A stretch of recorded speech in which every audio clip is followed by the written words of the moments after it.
বিগত দিনের কিছু কথা মনে পড়ে গেল। এক অদ্ভুত ঘটনা যা অমূল্য শিক্ষা দিয়ে যেতে পারে। বিষয় হলো যক্ষের সাথে যুধিষ্ঠিরের কথোপকথন। একবার যক্ষ যুধিষ্ঠিরকে জিজ্ঞেস করলেন, ওনাকে বললেন যে আমার কিছু প্রশ্নের উত্তর যদি আপনি দিতে পারেন তাহলে আমি আপনার বাকি ভ্রাতাগণকে আবার জীবিত করে তুলব। সেগুলোর মধ্যে খুব গুরুত্বপূর্ণ আর কঠিন একটা প্রশ্ন ছিল, এই সংসারে সব থেকে শ্রেষ্ঠ আশ্চর্য কোনটি? এই প্রশ্ন আমি আপনাকে জিজ্ঞেস করছি। এবার কেউ বলবেন স্বর্ণ দ্বারা নির্মিত লঙ্কা, এটি হলো সংসারের সব থেকে বড় আশ্চর্য।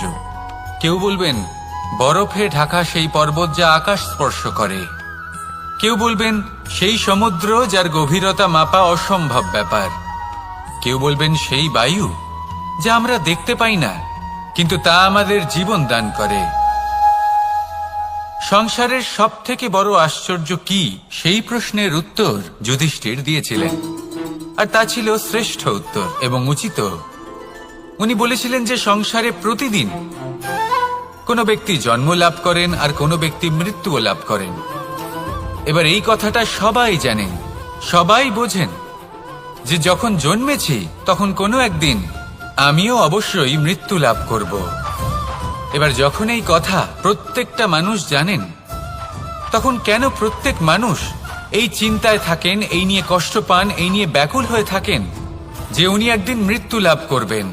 তার থেকে দূরে পালাতে চেষ্টা করেন। চেষ্টা করুন যাতে আপনি যে কাজ করছেন তার দ্বারা যেন অন্যের মঙ্গল হয়। এই প্রচেষ্টাই আপনার জীবনকে প্রসন্নতা আর প্রেম দ্বারা ভরিয়ে তুলবে। এই মন সুপ্রসন্ন হয়ে বলবে, রাধা রাধা। এই পুকুর দেখছেন আপনি?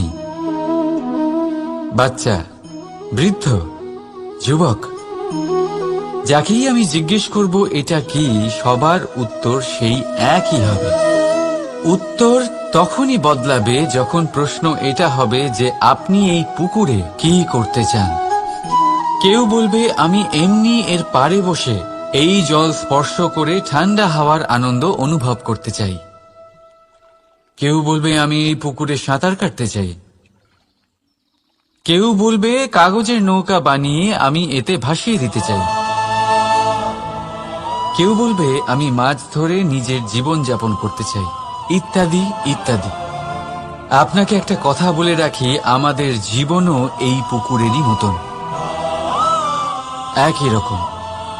কিন্তু আমরা এই জীবন নিয়ে কি করব সেই সিদ্ধান্ত আমাদের। এই পুকুরে আপনি মুক্তও পাবেন, আবার পাঁকও পাবেন। যদি আপনি মুক্ত পেতে চান তাহলে এই পুকুরের গভীরে আপনাকে যেতে হবে। ততটাই চেষ্টা করতে হবে যতটা করলে আপনি সেই মুক্ত অর্জন করতে পারবেন। না হলে শুধু পাঁকে হাত পড়বে। তাই যা আমি সর্বদা বলে থাকি, সিদ্ধান্ত আপনার। রাধা রাধা। এই সংসারের সব থেকে বড় সুখ কি? কেউ বলবেন নিজের লক্ষ্য প্রাপ্ত করা, কেউ বলবেন ধন উপার্জন করা, কেউ বলবেন নিদ্রাই সব থেকে বড় সুখ, কেউ বলবেন রাজ্য লাভ করা, আবার কেউ বলবেন মাতার হাত থেকে খাবার খাওয়া, আদি ইত্যাদি। কিন্তু যদি সত্যি কথা বলি, এই সংসারের সব থেকে বড় সুখ হল সেবা করা। কখনো কাউকে সেবা করে দেখুন। এই সেবা দ্বারা অন্য কোনো মানুষের আশীর্বাদ লাভ করাতেই সুখ রয়েছে। আপনার সেবা ভাব দ্বারা যখন কোনো মানুষ নিজের অন্তরাত্মা থেকে আপনাকে আশীর্বাদ করে, তার থেকে বড় সুখ আর কিছুই নেই। কারণ প্রত্যেক মানুষের মধ্যে ঈশ্বর বাস করেন। নরের সেবাই হল নারায়ণের সেবা। নিষ্কাম সেবা করাই হল সব থেকে বড় সুখ। তাই নিজের অন্তরে সেবার এই ভাব জাগ্রত করুন। যে সুখের কথা আমি বলছি সেই সুখ অনুভব করেই দেখুন। এই মন সুপ্রসন্ন হয়ে বলবে, রাধা রাধা। বাহ, পুষ্পের সুবাস আমার খুব ভালো লাগে। অত্যন্ত সুন্দর হয় এই পুষ্প। এইভাবে চারিদিকে পুষ্প দেখে মন আনন্দিত হয়ে ওঠে। এবার আপনারা ভেবে দেখুন, আমার চারিদিকে পুষ্প নয়, আগুন আছে। তাহলে কি হবে? আমার শরীর কি জ্বলে যাবে না? অবশ্যই জ্বলবে। শরীরকে কি আগুনের তাপ সহ্য করতে হবে না? অবশ্যই সহ্য করতে হবে। এটাই হলো প্রকৃতির নিয়ম। এই নিয়ম কিন্তু আমরা সবাই জানি, কিন্তু আমাদের মধ্যে বেশিরভাগ মানুষ এই বিভ্রান্তি নিয়ে বাঁচি যে এই যে প্রকৃতির নিয়ম, তা আমার ওপর প্রযোজ্য নয়। তা কিন্তু নয়। আমাদের চতুর্দিকে এই যে নিসর্গ রয়েছে, আমরা তার কতটা ক্ষতি করি সেটা একবার ভেবে দেখুন। আমরা বনাঞ্চল জ্বালিয়ে দিই, বায়ু দূষিত করি, জল দূষিত করি, প্রাণীদের হত্যা আমরা করি। কেন? এই নিসর্গ আমরা নষ্ট করি, যদিও আমরা জানি যে আমরাও হলাম এই নিসর্গেরই অংশ। এবার দেখুন, শরীরের কোনো অংশে যদি আগুন ধরান, আস্তে আস্তে সমস্ত শরীরও জ্বলে যাবে। সেইভাবেই নিসর্গ যদি নষ্ট হয়ে যায়, তাহলে মনুষ্য জাতিও নষ্ট হয়ে যাবে। তাই এই যে নিসর্গ আপনি দেখছেন, এই পুষ্প, এই বৃক্ষ, বায়ু, জল, এদের সকলকে রক্ষা করুন, নষ্ট নয়। মনে রাখবেন, যদি নিসর্গ থাকে মানুষ থাকবে, যদি নিসর্গ থাকে তাহলেই জীবন থাকবে। আসুন আমার সাথে ভালোবেসে বলুন, রাধা রাধা। এই সংসারে সবাই বলেন, আমি অর্জুনের মতো হয়ে উঠতে চাই। সবাই চায় যে তারাও যেন অর্জুনের মতো গান্ডীব লাভ করে। তারাও চায় যে তাদেরকেও মহাদেব এসে পশুপতি অস্ত্র দান করবেন। তারাও এটাই চায় মহাভারতের মতো মহাসংগ্রামে বিজয়ী হতে। কিন্তু সবাই ভুলে যান যে অর্জুন যা হতে পেরেছিলেন সবকিছুই অর্জন করেছিলেন। যদি আপনিও অর্জুনের মতো গান্ডীব লাভ করতে চান, তবে আপনাকেও তার মতোই শ্রেষ্ঠ কাঠ নির্বাচন করতে হবে। সেই কর্ম আপনাকেই করতে হবে।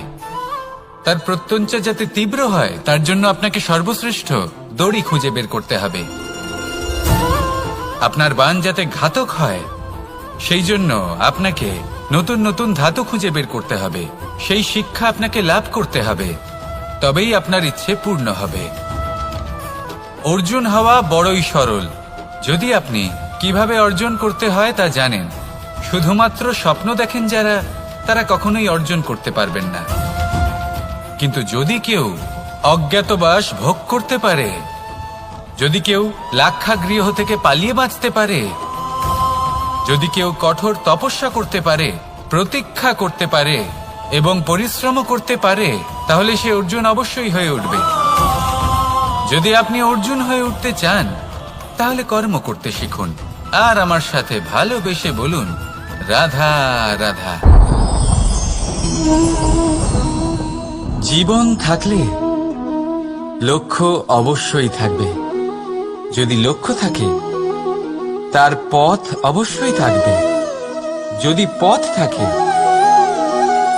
তাহলে বাধা অবশ্যই থাকবে।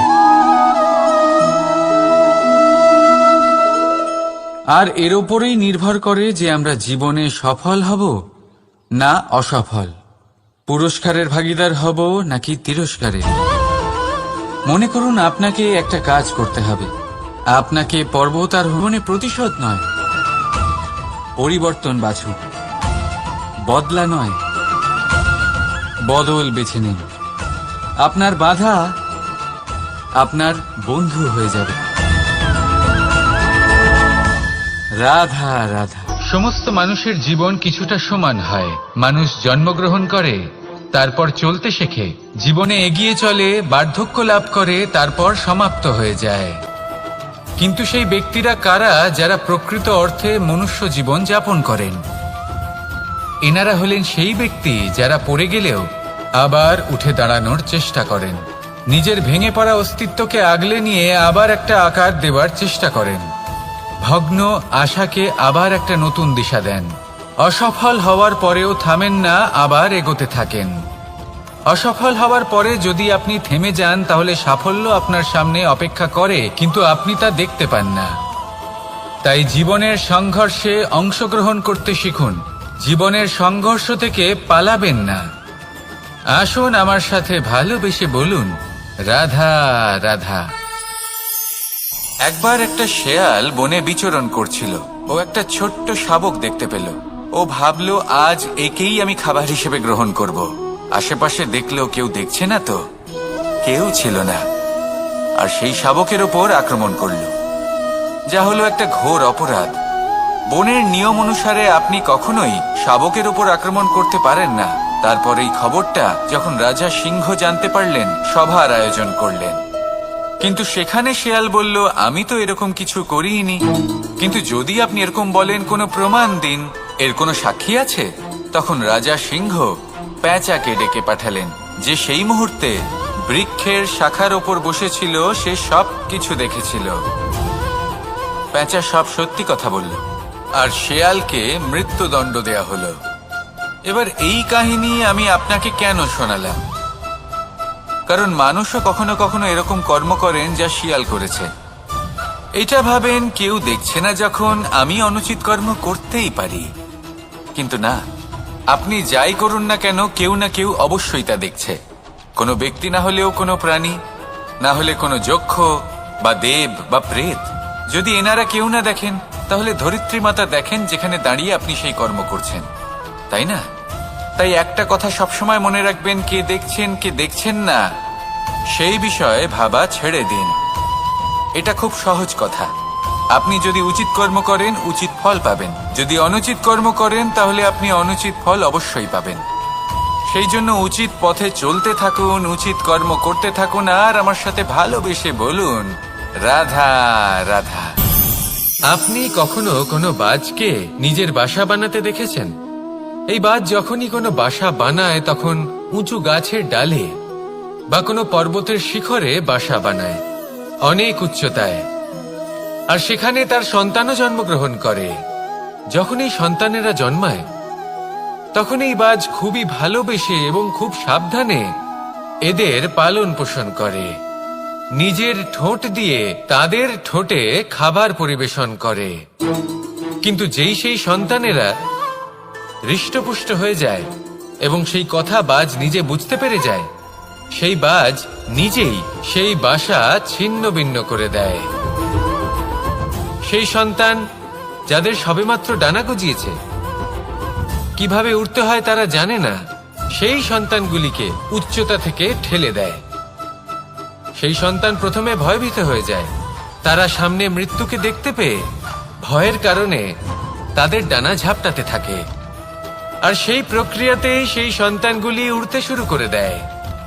এবার এই ঘটনায় আমরা কি শিক্ষা পেতে পারি?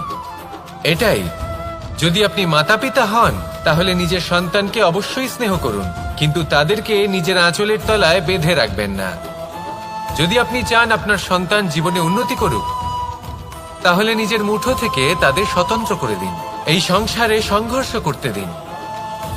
সেই সন্তান নিজেই বুঝতে পারবে যে জন্মের সময় পাওয়া ডানা কি করে ব্যবহার করতে হয়। আর আপনার চোখের সামনে আপনার সন্তান এই আকাশে উড়তে থাকবে। তাহলে আসুন আমার সাথে ভালোবেসে বলুন, রাধা রাধা। সংসারে সবচেয়ে পবিত্র মানা হয় গঙ্গা জলকে। কখনো ভেবে দেখেছেন কেন? কারণ গঙ্গা জলের আবির্ভাব অত্যন্ত শুদ্ধ হয়, তার জন্ম শুদ্ধ হয়, যেখান থেকে তার শুরু সেটাই শুদ্ধ হয়। আর শুরুটা শুদ্ধ হওয়া অত্যন্ত আবশ্যক। আমাদের জীবনে সবই শুরু হয় আমাদের ভাবনা থেকে। নিজের ভাবনাকে শুদ্ধ রাখুন, কারণ এই ভাবনা থেকেই আবির্ভাব হয় শব্দের। আপনার সব সংসারে, এই জীবনে নিজের ভাবনা শুভ রাখলে, শুদ্ধ করলে, আপনার মন সুপ্রসন্ন হয়ে বলবে, রাধা রাধা। মানুষ জন্মগ্রহণ করে, তার সাথে ভয়েরও জন্ম হয়। ছোটবেলা থেকেই আমাদের মনে কোনো না কোনো প্রকারের ভয় থেকেই যায়। কেউ এই বিষয়ে ভয় পায় যে তার কোনো বস্তু তার থেকে দূরে চলে যাবে। কেউ এই বিষয়ে ভয় পায় যে আমি নিজেকে হারিয়ে ফেলব। কেউ এই ভেবে ভয় পায় যে আমার প্রিয়জনেরা তারা যেন আমার থেকে দূরে না চলে যায়। কেউ এই ভেবে ভয় পায় যে আমরা যেন পথ না হারিয়ে ফেলি, আদি ইত্যাদি। কিন্তু সত্যি কথা বলতে ভেবে দেখুন, এই ভয় বাস্তবে কি? শুধুই একটা মনস্থিতি, আর কিছুই নয়। যা কিছু আপনি জীবনে পেয়েছেন তা একদিন আপনাকে হারাতে হবে। এই জীবন হলো আপনারই, কিন্তু তাও একদিন সমাপ্ত হবে। তাই ভয় পেয়ে কি লাভ? এই ভয় শুধু আপনাকে জীবন যাপন করা থেকে বাধা দিচ্ছে, আর কিচ্ছু নয়। পথ হারিয়ে ফেললেই বুঝতে পারবেন যে নতুন পথ কিভাবে বানাতে হয়। কিছু মানুষকে জীবন থেকে হারালে তবেই আপনি বুঝবেন যে আপনার আপনজনকে। এই ভয়ের কারণে ভীত হয়ে থাকবেন না। এই তারা নক্ষত্র অন্ধকারের অভাবে গুরুত্ব হারায়। শিবকেও মহাদেব হওয়ার জন্য বিষপান করতে হয়েছিল। প্রত্যেক পরিস্থিতি, প্রত্যেক সাফল্য আপনার পরীক্ষা নেবে। তাতে উত্তীর্ণ হওয়া হলো আপনার কর্ম।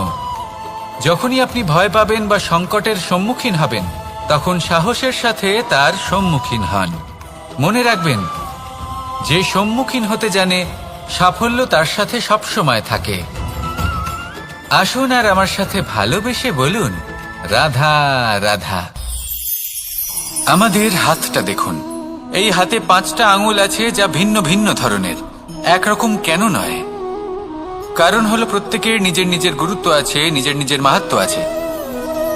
এরা ভিন্ন, তাই একত্রিত হয়ে মুষ্টিবদ্ধ করা সম্ভব, যার দ্বারা আমরা আত্মরক্ষাও করতে পারি, আবার আক্রমণও করতে পারি। যদি 5টি আঙুল সমান হতো তাহলে মুষ্টিবদ্ধ হতে পারত না, নিজেদের মধ্যে বিভ্রান্তির সৃষ্টি করত।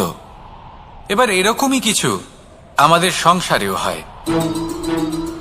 আমাদের দেশ, যেখানে একটি ভূমির ওপর ভিন্ন ভিন্ন ধর্মের মানুষ বাস করেন, ভিন্ন ভিন্ন জাতি, ভিন্ন ধর্ম, ভিন্ন ভাষা।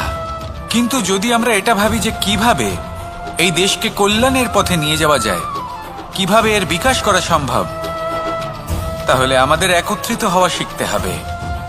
যেইভাবে 5টা আঙুল একত্রিত হয়, মুষ্টিবদ্ধ হয়, সেইভাবেই আপনার যে ভাষাই হোক, যে ধর্মই হোক, যে জাতি হোক না কেন, ঠিক আছে, আবশ্যক হলো আপনার নিজের কর্মভূমির সাথে, আপনার ধরিত্রীর সাথে যুক্ত থাকা, সাথে থাকা।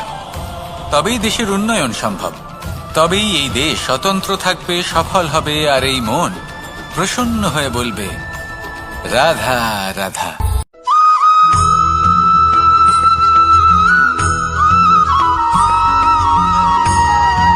যখন কোনো ব্যক্তি নিজের লক্ষ্য প্রাপ্তির জন্য নিরন্তর পরিশ্রম করতে থাকেন, চেষ্টা করতে থাকেন, তখন তিনি কষ্ট অনুভব করেন। কখনো শারীরিক কষ্ট, কখনো মানসিক কষ্ট। এবার উনি এটা ভাবতে থাকেন যে আমি কি উচিত করছি নাকি অনুচিত করছি। কারণ অন্যদিকে এমন একজন ব্যক্তিও আছেন যিনি একদমই পরিশ্রম, চেষ্টা করছেন না। তিনি মদিরা পান করেন, বিলাসিতায় জীবন কাটান, অলস প্রকৃতির হয়ে ওঠেন, নিদ্রাতে বিলীন হয়ে থাকেন, আর ভাবেন যে তিনি সুখ লাভ করছেন। কিন্তু এরকম কেন হয়? কারণ যখন আমরা সৎ পথে থাকি, উচিত পথে চলি, লক্ষ্য প্রাপ্ত করার জন্য চেষ্টা করতে থাকি, তখন আমাদের ভেতরে থাকা নেতিবাচক শক্তি এবং পাপ এই দেহকে ত্যাগ করে দেয়। আর এই অনুভূতিটাই আমাদের দুঃখের অনুভূতি দেয়, কষ্ট দেয়। এবার সেখানে যদি আমরা কুপথে চলি, অনুচিত পথে চলতে থাকি, তাহলে আমাদের ভেতরে থাকা পুণ্য এবং ধনাত্মক শক্তি আমাদের দেহ ত্যাগ করে দেয়। আর এই অনুভূতির কারণেই আমরা সুখ অনুভব করি। কিন্তু কখনো ভাববেন যে এই সুখ বেশি সময় পর্যন্ত থাকে না। সেই জন্য সবসময় মনে রাখবেন, যদি আপনি জানেন যে এটাই আপনার লক্ষ্য, এটাই উচিত পথ, শুভ পথ, তাতে নিরন্তরভাবে এগিয়ে যেতে চেষ্টা করতে থাকুন। এই কষ্ট আপনাকে সুখের পরাকাষ্ঠায় কখন পৌঁছে দেবে তা আপনি জানতেই পারবেন না। আসুন আমার সাথে ভালোবেসে বলুন, রাধা রাধা।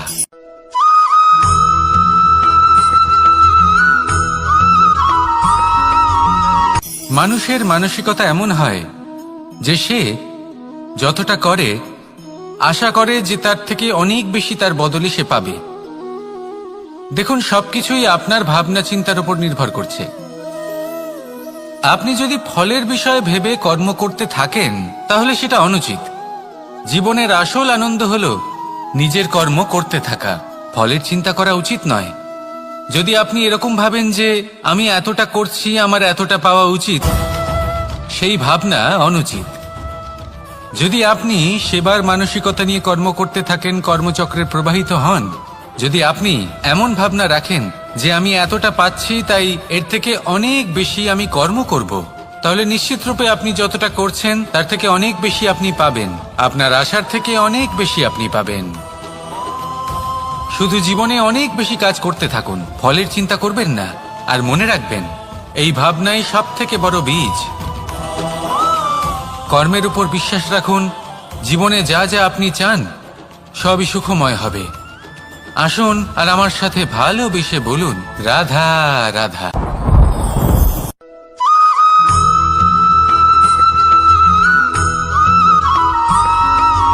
আমাদের শরীর প্রকৃতির সর্বশ্রেষ্ঠ রচনা। যে অঙ্গ প্রত্যঙ্গ আমরা লাভ করেছি প্রত্যেকটির মধ্যে একটি নিজস্ব বার্তা রয়েছে। একটু ভেবে দেখুন, দুটি চোখ দিয়েছে দেখার জন্য, দুটি কান দিয়েছে শোনার জন্য, নাসিকাও আছে দুটি, দুটি হাত দিয়েছে দ্বিগুণ পরিশ্রম করার জন্য। কিন্তু জীব শুধুমাত্র একটি। তার উপরেও তীক্ষ্ণ বলিষ্ঠ দাঁত দিয়েছে তার রক্ষার জন্য। কখনো ভেবে দেখেছেন কেন?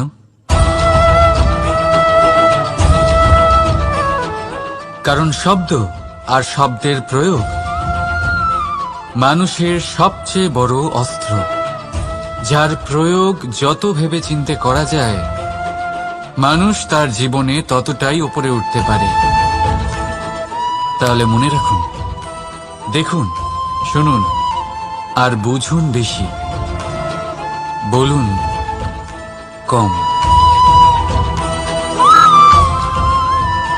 রাধা রাধা।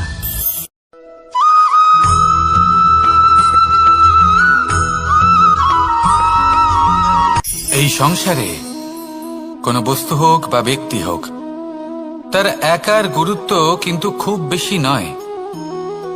একটা উদাহরণ হিসেবে বৃষ্টির ফোঁটাকে ভেবে দেখুন। যদি একটি বৃষ্টির ফোঁটা হয় তাহলে তার খুব বেশি গুরুত্ব থাকে না, কিন্তু যখন সহস্র বৃষ্টির ফোঁটা মেঘের মধ্যে দিয়ে ঝরে পড়ে তখন সেটা বর্ষার রূপ ধারণ করে। সেই বর্ষা যা এই প্রকৃতিকে শান্ত করে।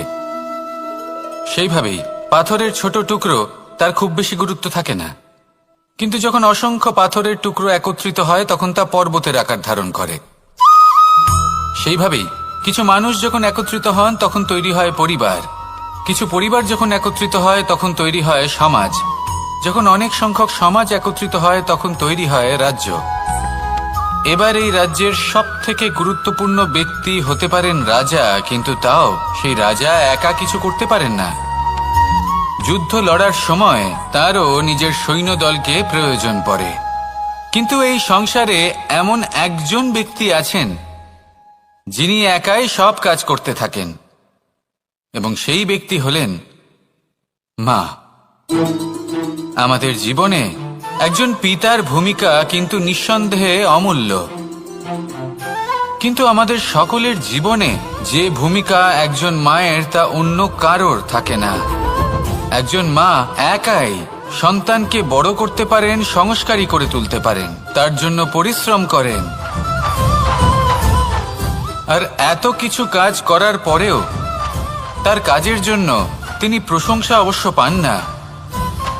উল্টে যদি সেই সন্তান অনুচিত পথে চালিত হয়, অনুচিত কর্ম করে, তখন সেই মাকেই অপবাদের পাত্র হয়ে উঠতে হয়। আমাদের জীবনে মায়ের যোগদান কতটা সেটা বুঝুন। আপনাকে বড় করে তোলার জন্য উনি কতটা পরিশ্রম করেছেন সেটা বুঝুন। আজ থেকে, এখন থেকে, এই মুহূর্ত থেকে মাকে সম্মান করতে শিখুন। যখন সময় পাবেন, যখন সুযোগ হবে, তখন তার প্রশংসা করুন, ওনারও ভালো লাগবে। আর মায়ের এই মমতার জন্য তার এই ভূমিকার জন্য আসুন সবাই মিলে আমরা তাকে প্রণাম করি আর সকলে মিলে ভালোবেসে বলি, রাধা রাধা।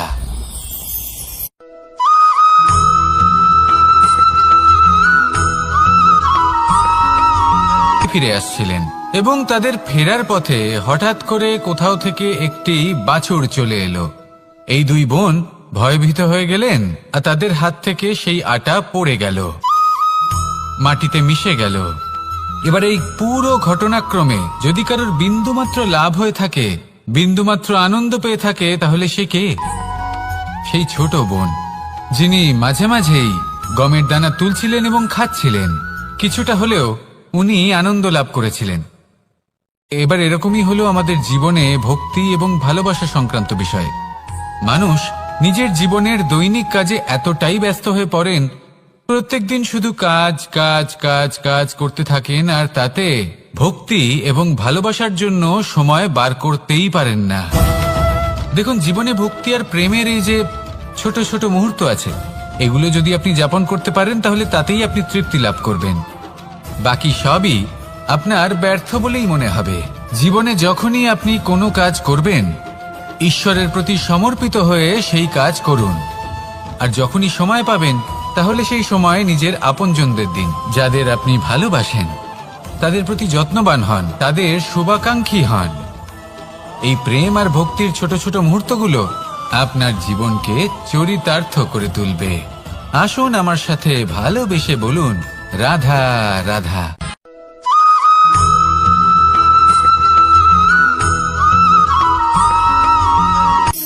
শক্তি শক্তি অর্জন করা এতটা কঠিন নয় যতটা শক্তি লাভ করার পরে সেই শক্তি সামলানো কঠিন হয়। কারণ যেই মানুষ শক্তি লাভ করে তার মনে গর্ববোধ জন্মায়, জন্মায় অহংকার, জন্মায় জেদ। তাই শক্তি প্রাপ্ত করার সাথে বিনম্র থাকাও অত্যন্ত আবশ্যক। আর এটা আমাদের শেখা উচিত বৃক্ষের থেকে। বৃক্ষ যা আমাদের ফল দেয়, বৃক্ষ যা যত ফল দেয় ততটাই ঝুঁকে যায়। আমরা পাথর মারি ওই বৃক্ষের থেকে ফল প্রাপ্ত করার জন্য। সেই পাথরের মার সহ্য করেও বৃক্ষ আমাদের ফল দেয়। কোনো গর্ববোধ নেই, কোনো অহংকার বোধ নেই। আর সেই জন্য এই বৃক্ষের পুজো করা হয়। এটাই হলো মাহাত্ম্য শক্তির সাথে বিনম্রতার। যদি এই শক্তি সৃজন করে থাকে, সাহায্য করে থাকে, সম্বল হয়ে থাকে, তবেই সেই শক্তি উপযুক্ত। আর নয়তো সেই শক্তি একদিন আপনাকে আসক্ত অবশ্যই করবে। তাহলে শক্তি অবশ্যই অর্জন করুন, কিন্তু তার সাথে সেই শক্তি সামলানোর মতো বিবেকও আপনাকে অবশ্যই জাগ্রত করতে হবে। তাহলে আসুন আমার সাথে ভালোবেসে বলুন, রাধা রাধা।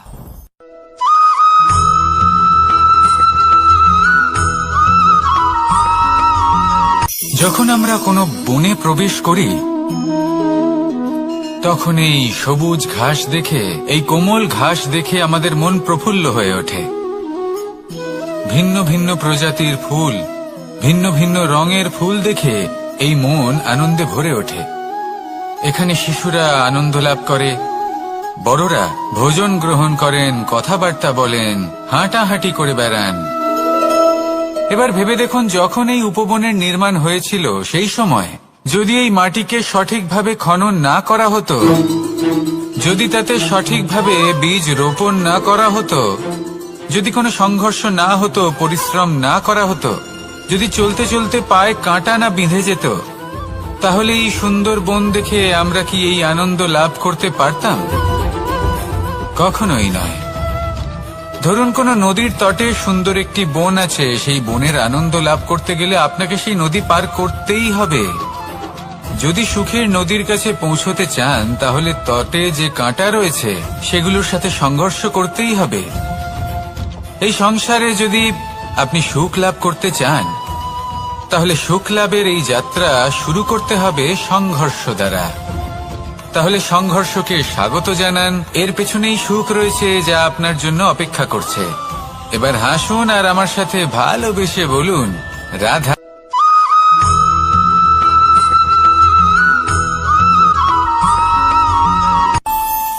আমাদের মনে যখন কোনো প্রশ্ন ওঠে, কোনো দ্বন্দ্ব জাগে, তখন আমরা যাই আমাদের গুরুর কাছে, আমাদের আরাধ্যের কাছে গিয়ে জিজ্ঞেস করি।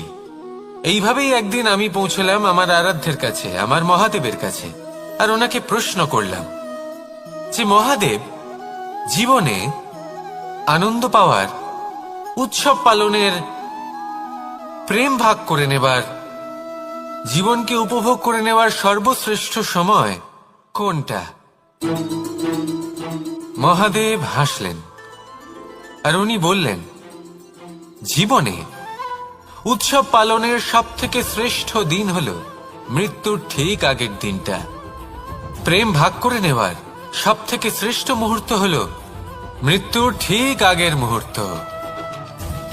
জীবনকে উপভোগ করে নেওয়ার সর্বশ্রেষ্ঠ প্রহর হল মৃত্যুর এক প্রহর পূর্বে। তখন আমি চমকে গেলাম। আমি বললাম, কিন্তু মহাদেব, মৃত্যু তো অনিশ্চিত, আমরা জানিও না কবে আমাদের মৃত্যু হবে। মহাদেব আবার হাসলেন। উনি বললেন যে যদি আমরা এভাবে জীবন কাটাই যে আমরা জীবনের প্রত্যেক দিন, প্রত্যেক মুহূর্ত, প্রত্যেক প্রহর শেষ বলে মনে করি, তাহলে আমাদের সমস্ত জীবন আনন্দের সাথেই অতিবাহিত হবে।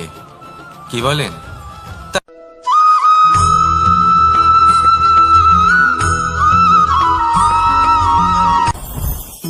জীবনে কিছু শেখা অত্যন্ত গুরুত্বপূর্ণ। এবার কি কি শিখতে হবে সেই সব শেখানোর জন্য অনেক শিক্ষক রয়েছেন, কিন্তু কি শিখবেন না আর কি করবেন না, এটা আমাদের নিজের অভিজ্ঞতা দিয়ে শিখতে হয়। কিন্তু তার মানে এটা নয় যে যদি আপনাকে শিখতে হয় যে আগুনের তাপ কতটা, আপনাকে আগুনের মধ্যে হাত দিতে হবে। না, অন্য কারোর অভিজ্ঞতা দ্বারাও শিখতে পারেন। প্রশ্ন শুধুমাত্র একটাই যে আপনি কি শিখতে চান নাকি চান না। যদি আপনি এটাই ভাবেন যে আমি শুধুই নিজের অভিজ্ঞতা দ্বারাই শিখতে চাই, তাহলে জীবনকাল ছোট মনে হবে, অনেক কিছুই শিখতে পারবেন না। তাই নিজের সাথে সাথে বড়দের অভিজ্ঞতার দ্বারাও শেখা শুরু করে দিন। এই সংসারের অভিজ্ঞতা দ্বারা শিখতে শুরু করে দিন। আর এটা নিশ্চিত রূপে শেখা আবশ্যক যে কখন কি করবেন না, কোথায় থামতে হবে আর কোথায় থামবেন না। তাহলে আসুন আর আমার সাথে ভালোবেসে বলুন, রাধা রাধা।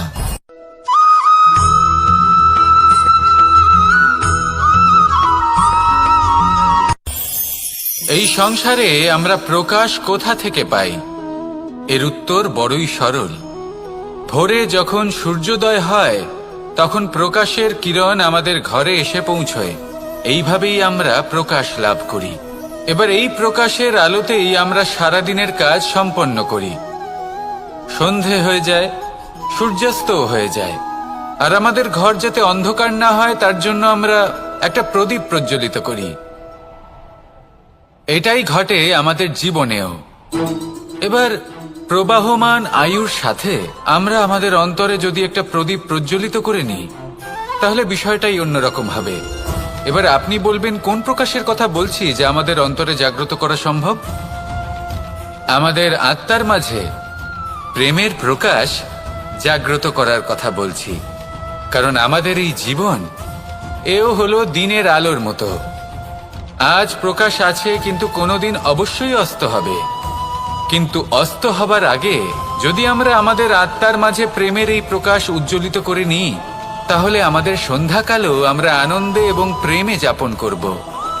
তাহলে আসুন আর আমার সাথে ভালোবেসে বলুন, রাধা রাধা।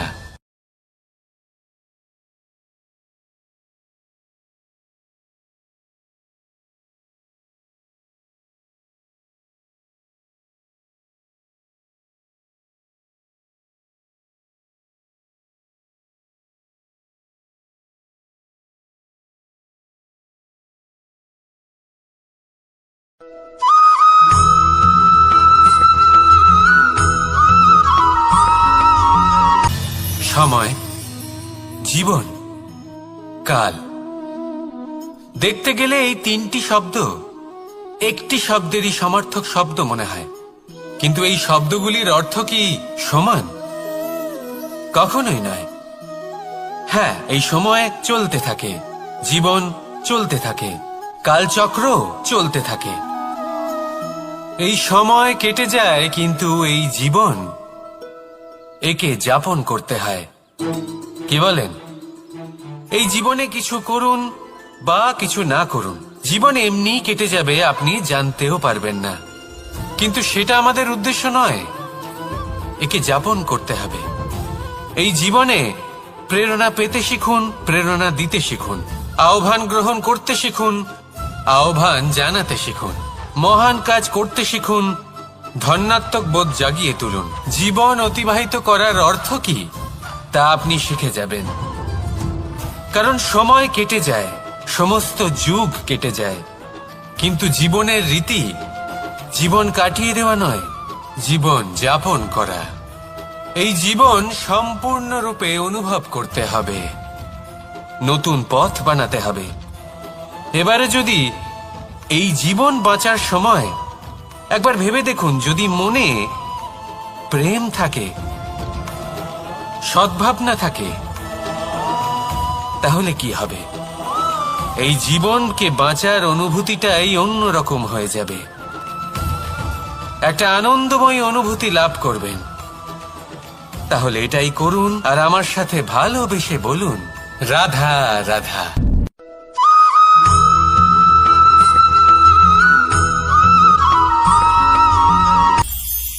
এটা হলো ধান গাছ। এর থেকে যে চাল উৎপন্ন হয় তা মানুষ গ্রহণ করেন। আর এটা কি? এ হলো জংলি ঘাস। একবার ভেবে দেখুন, যদি এই জংলি ঘাস ধান গাছের আশেপাশে থাকে তাহলে কি হবে? ধান উৎপন্ন হতে পারবে? তা উৎকৃষ্ট হতে পারবে? আমরা কি তা গ্রহণ করতে পারবো? কখনোই নয়। এই জংলি ঘাস ধানকে নষ্ট করে দেবে, কিন্তু নিজে জীবিত থাকবে। এটাই হলো আজকের শিক্ষা। এই সংসারে যদি আপনি নীতির পথে চলতে চান, উচিত কর্ম করতে চান, সংসারকে সেবা করতে চান, তাহলে জংলি ঘাসের মতো ব্যক্তিদের থেকে সবসময় দূরে থাকতে হবে। সেই ব্যক্তি যারা দুর্নীতি এবং মিথ্যা দ্বারা পরিপূর্ণ, যাদের ব্যবহার অশুভ, যাদের অনেক অশুভ গুণ রয়েছে, তারা সঠিক নয়। সেই সকল ব্যক্তি যাদের চরিত্র অত্যন্ত দুষ্ট হয়, তারা হয় শুভ চরিত্রের ব্যক্তিকে একদম নষ্ট করে দেয়, নয় নিজের মতো বানিয়ে তোলে। তাই যদি আপনি নীতির পথে চলতে চান, এই সংসারের জন্য শুভ কর্ম করতে চান, তাহলে সেই সঙ্গ লাভ করুন যে সঙ্গ জ্ঞানে পরিপূর্ণ, যাদের মধ্যে অনেক গুণ আছে, যাদের থেকে প্রতিদিন কিছু শিখতে পারবেন। এমন ব্যক্তির সাথে জীবন অতিবাহিত করুন, দুরাচারীদের থেকে দূরে থাকুন। তবেই এই মন প্রসন্ন হয়ে বলবে, রাধা রাধা।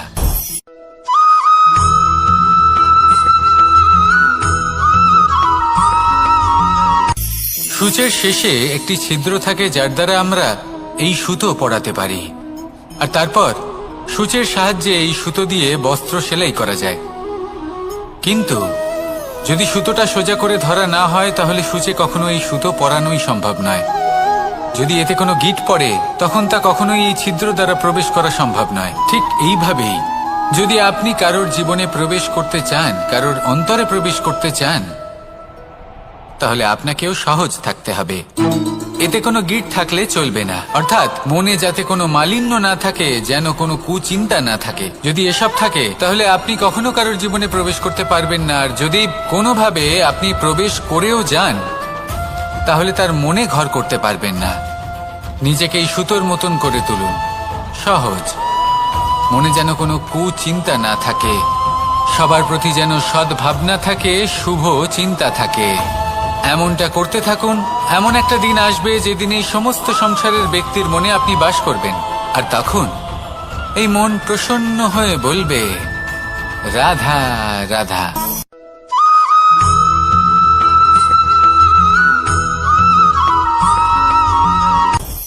আপনি কখনো পর্বতের শিখরে উঠেছেন? আপনি দেখতে পাবেন পর্বতের পদতলে প্রচুর সুন্দর ফুল রয়েছে, সবুজ বনানী রয়েছে। যত আপনি ওপরে উঠতে থাকবেন তত ফুল কমতে থাকবে, সবুজ বনানী কমতে থাকবে। আরো কিছুটা ওপরে উঠলে কাঁটা জাতীয় গাছ দেখতে পাবেন, শুকনো গাছ দেখতে পাবেন। আরো যদি ওপরে ওঠেন তাহলে পাষাণ দেখতে পাবেন। আরো ওপরে উঠলে হিমখণ্ড দেখতে পাবেন। এই যে পর্বত, তা মনুষ্য জীবনের সবথেকে উত্তম উদাহরণ। মানুষ যখন সাফল্যের শিখরে পৌঁছতে চান, মহানুভবতার শিখরে পৌঁছতে চান, পথে যত আস্তে আস্তে উপরে উঠতে থাকেন ততই ভৌতিক বস্তু তার থেকে বিচ্ছিন্ন হতে থাকে। যদি তিনি সেই ভৌতিক বস্তুগুলি ত্যাগ না করতে পারেন তাহলে কখনোই সেই স্থানে পৌঁছতে পারবেন না। আর মানুষ যদি উচিত ত্যাগ করতে পারেন, পথে অগ্রসর হতে থাকেন, এগোতে থাকেন, তাহলে একদিন না একদিন তিনি মহানুভবতার, জ্ঞানের, সাফল্যের হিমের স্বাদ অবশ্যই লাভ করবেন। মনে রাখবেন, মানব জীবনে ত্যাগ হলো অত্যন্ত গুরুত্বপূর্ণ অংশ। আসুন আমার সাথে ভালোবেসে বলুন, রাধা রাধা।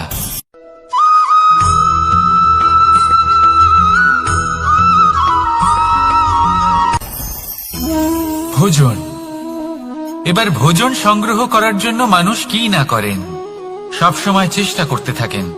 ফসল উৎপাদনের জন্য অনেক পরিশ্রম করতে থাকেন, কিন্তু অনেক সময় অনেক পরিশ্রম করার পরেও ফসল ভালো উৎপাদন হয় না।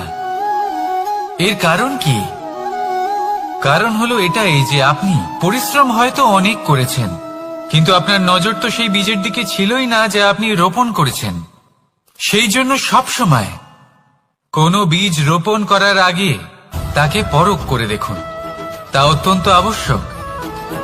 আর সেইভাবেই যখনই কোনো কর্মের প্রশ্ন আসে, তাহলে সেখানে শুধুমাত্র পরিশ্রম যথেষ্ট নয়। সেই কাজের প্রতি আপনার কর্তব্য কি, আপনার উদ্দেশ্য কি, সেটা জানা হলো অত্যন্ত গুরুত্বপূর্ণ।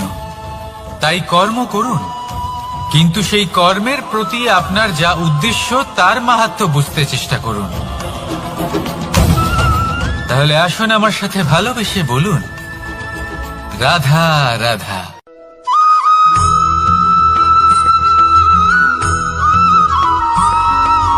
বসন্ত ঋতু, এই সময় মন আনন্দে ভরে থাকে। এমন মনে হয় যেন আমরা আকাশে বিচরণ করতে চলে যাই, কিন্তু সেটা তো সম্ভব নয়। সেই জন্য হয়তো আমরা ঘুড়ি ওড়াই, এই ঘুড়িকে নিজেদের প্রতিরূপ মনে করে। এবার অনেক মানুষ আছেন যারা ঘুড়ি ওড়ান, কিন্তু এই কর্মের সারমর্ম কি সেটা কজন বুঝতে পারেন? আপনি এটা মনে করুন যে আপনি হলেন সেই ঘুড়ি, আর এই সুতো যিনি ধরে রয়েছেন তিনি হলেন পরমাত্মা। আর এই সুতো যেখান থেকে শুরু হয়, সেই লাটাই হলো আমাদের কর্মচক্র। এবার আপনি নিজেই অনুমান করুন যে এই উড়ান কার ওপর নির্ভরশীল, পরমাত্মার ওপর আর আপনার কর্মের ওপর। যদি পরমাত্মা আপনার হাত ধরে থাকেন, আপনার সাথে থাকেন, যদি আপনি শুভ কর্ম করতে থাকেন, আপনি এই আকাশে উড়তে থাকবেন। কিন্তু কোথাও কোথাও যদি পরমাত্মার সাথে এই বন্ধন ছিন্ন হয়, আপনার কর্মচক্র খারাপ হয়ে যায় বা থেমে যায়, তাহলে আপনার এই ঘুড়ি কেটে যাবে আর দূরে কোনো গাছের ডালে গিয়ে আটকে যাবে। তাই শুধুমাত্র ঘুড়ি ওড়াবেন না, তার থেকে শিখুন, পরমাত্মার সাহচর্যে থাকুন, সবসময় শুভ কর্ম করতে থাকুন আর সবসময় এই আকাশে উড়তে থাকুন। আসুন আর আমার সাথে ভালোবেসে বলুন, রাধা।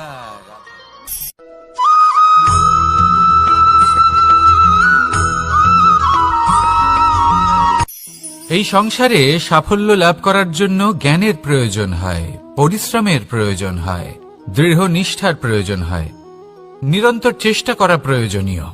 কিন্তু আরো কিছু আছে যা অত্যন্ত প্রয়োজনীয় এবং গুরুত্বপূর্ণ। তা হলো ভালো বন্ধু। তাদের থাকা অত্যন্ত প্রয়োজনীয়। যদি ভালো বন্ধু থাকে তাহলে সময় এলে তারা ঢাল হয়ে আপনাকে সুরক্ষা করবেন। সময় এলে অস্ত্রের মতো শত্রুকে সংহারও করবেন। যদি তিনি জ্ঞানী হন, তাদের মধ্যে সদ্গুণ থাকে, তাহলে এই সব গুণ আপনার মধ্যেও প্রবেশ করবে। তাহলে সাফল্যের জন্য ভালো বন্ধু পাওয়া অত্যন্ত প্রয়োজনীয়। কিন্তু শুধু বন্ধু কেন, ভালো শত্রুও থাকা প্রয়োজনীয়। এবার আপনি ভাববেন, আমি কি বললাম? যদি আপনার জীবনেও ভালো অর্থাৎ শক্তিশালী শত্রু থাকে, তাহলে আপনিও শক্তিশালী হতে থাকবেন।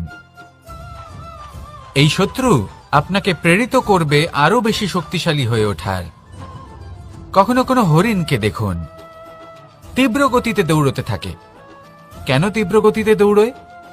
এই কারণে নয় যে কোথাও তার জন্য মধুর ঘাস অপেক্ষা করে রয়েছে, না। সে এই কারণে তীব্র গতিতে দৌড়য় কারণ সেটা না করলে তার পেছনে একটি সিংহ আছে যে ওকে নিজের ভোজন করে ফেলবে। তাই জীবনে বিপদ, সংকট, এই সবকিছুও হলো অত্যন্ত গুরুত্বপূর্ণ। তার সম্মুখীন হতে শিখুন আর আমার সাথে ভালোবেসে বলুন, রাধা রাধা।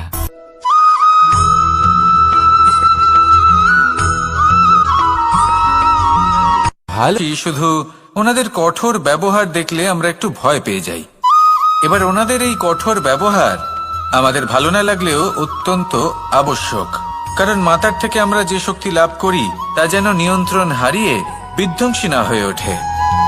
আমরা যেন কোনো কুপথে না চলে যাই, আমরা কখনো যেন দোষ না করে ফেলি।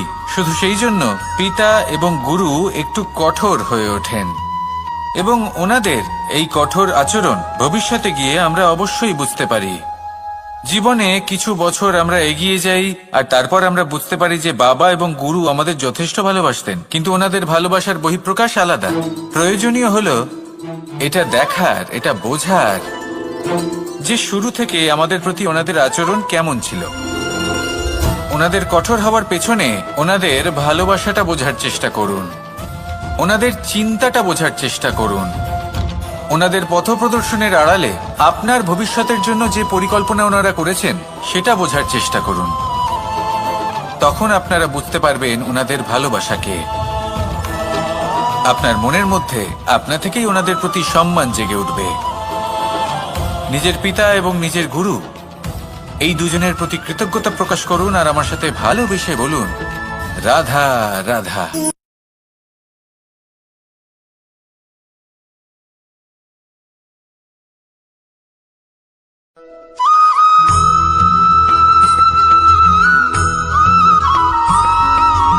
কথায় আছে, প্রত্যেক পুত্র তার পিতার প্রতিচ্ছবি হয়, আর সমস্ত প্রতিচ্ছবি চায় যেন সে তার অস্তিত্ব প্রাপ্ত করতে পারে।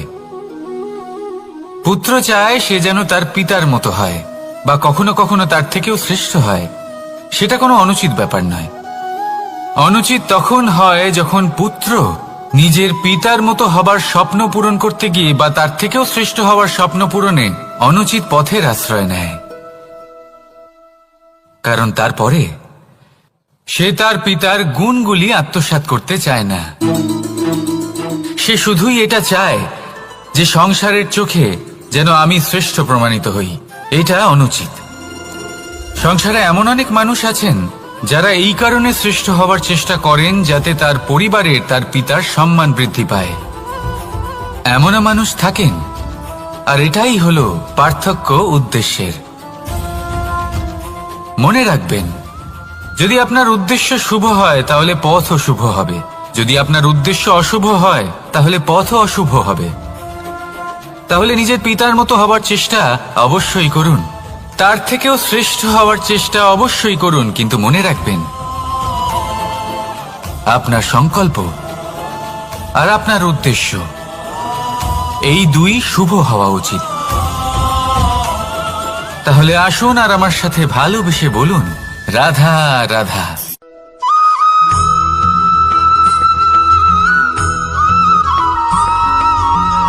আপনি কখনো কোনো বাজকে নিজের বাসা বানাতে দেখেছেন? এই বাজ যখনই কোনো বাসা বানায় তখন উঁচু গাছের ডালে বা কোনো পর্বতের শিখরে বাসা বানায়, অনেক উচ্চতায়, আর সেখানে তার সন্তানও জন্মগ্রহণ করে। যখন এই সন্তানেরা জন্মায় তখন এই বাজ খুবই ভালোবেসে এবং খুব সাবধানে এদের পালন পোষণ করে। নিজের ঠোঁট দিয়ে তাদের ঠোঁটে খাবার পরিবেশন করে। কিন্তু যেই সেই সন্তানেরা হৃষ্টপুষ্ট হয়ে যায় এবং সেই কথা বাজ নিজে বুঝতে পেরে যায়, সেই বাজ নিজেই সেই বাসা ছিন্ন ভিন্ন করে দেয়। সেই সন্তান যাদের সবেমাত্র ডানা গজিয়েছে, কিভাবে উড়তে হয় তারা জানে না, সেই সন্তানগুলিকে উচ্চতা থেকে ঠেলে দেয়। সেই সন্তান প্রথমে ভয়ভীত হয়ে যায়। তারা সামনে মৃত্যুকে দেখতে পেয়ে ভয়ের কারণে তাদের ডানা ঝাপটাতে থাকে, আর সেই প্রক্রিয়াতেই সেই সন্তানগুলি উড়তে শুরু করে দেয়। এবার এই ঘটনায় আমরা কি শিক্ষা পেতে পারি? এটাই, যদি আপনি মাতা পিতা হন তাহলে নিজের সন্তানকে অবশ্যই স্নেহ করুন, কিন্তু তাদেরকে নিজের আঁচলের তলায় বেঁধে রাখবেন না। যদি আপনি চান আপনার সন্তান জীবনে উন্নতি করুক, তাহলে নিজের মুঠো থেকে তাদের স্বতন্ত্র করে দিন। এই সংসারে সংঘর্ষ করতে দিন। সেই সন্তান নিজেই বুঝতে পারবে যে জন্মের সময় পাওয়া ডানা কি করে ব্যবহার করতে হয়। আর আপনার চোখের সামনে আপনার সন্তান এই আকাশে উড়তে থাকবে। তাহলে আসুন আমার সাথে ভালোবেসে বলুন, রাধা রাধা।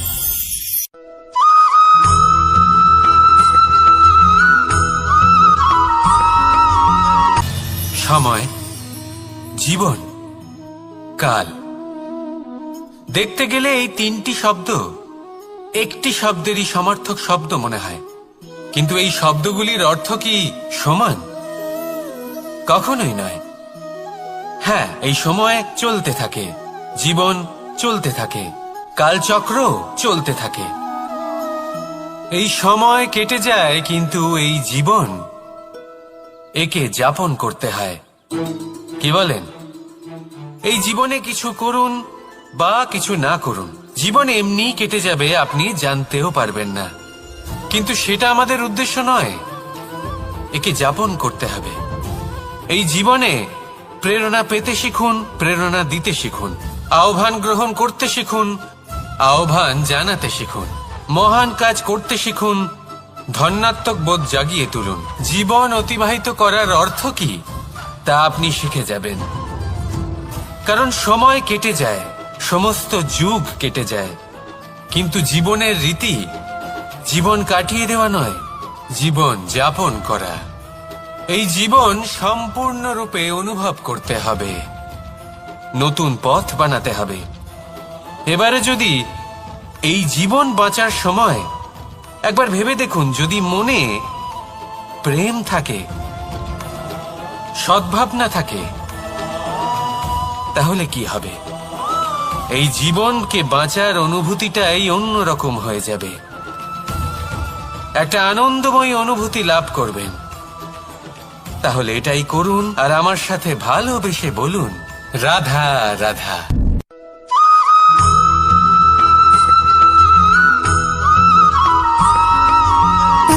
সুখ, দুঃখ এবং শক্তি, এই তিন হলো এই সংসারের ত্রিদেবের মতো। আমাদের জীবনে যা কিছু ঘটছে এই তিনটির ভিত্তির উপরেই হচ্ছে। আসলে এই সংসারের একটা নিয়ম আছে, যখনই আপনি কিছু লাভ করেন এই সংসার আপনার পরীক্ষা নেয়। এটা জানার জন্য আপনার পরীক্ষা নেয় যে আপনি যা কিছুই লাভ করেছেন আপনি কি আদৌ সেটার যোগ্য কিনা। ঠিক সেইভাবেই এই সুখ, দুঃখ এবং শক্তি আপনার পরীক্ষা নিয়ে থাকে। যখন সুখ আসে তখন সে আপনার পরীক্ষা নেয় যে আপনার মধ্যে অহংবোধ জাগ্রত হয়নি তো। যদি অহংবোধ চলে আসে তাহলে সুখ সেখানেই সঙ্গ ত্যাগ করে। দুঃখ আপনার ধৈর্যের পরীক্ষা নিতে থাকে, আর যদি আপনার মধ্যে ধৈর্য না থাকে তাহলে এটা আপনাকে আরো বেশি দুঃখের গভীর অন্ধকারে ঠেলে দেবে। সেখানে শক্তি পরীক্ষা নেয় আপনার বিনম্রতার। যদি আপনি বিনম্র না হন তাহলে হয় এই শক্তি আপনার সঙ্গ ত্যাগ করবে, নয় এই শক্তি বিনম্রতার অভাবে আপনার পতনের কারণ হতে পারে। এই সংসারে যে কোনো ব্যক্তি যিনি এই পরীক্ষায় উত্তীর্ণ হয়ে থাকেন এই জীবনে তিনি সাফল্য লাভ করেন। আসুন আমার সাথে ভালোবেসে বলুন, রাধা রাধা।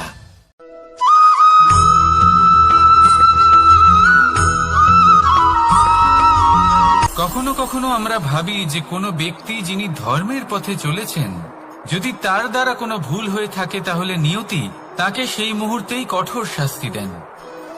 কিন্তু সেই সব মানুষ যারা সংসারের সবথেকে বড় অধর্মী, বহু নিকৃষ্ট মানের কাজ করেন, তাদের নিয়তি অনেক সুযোগ দেন।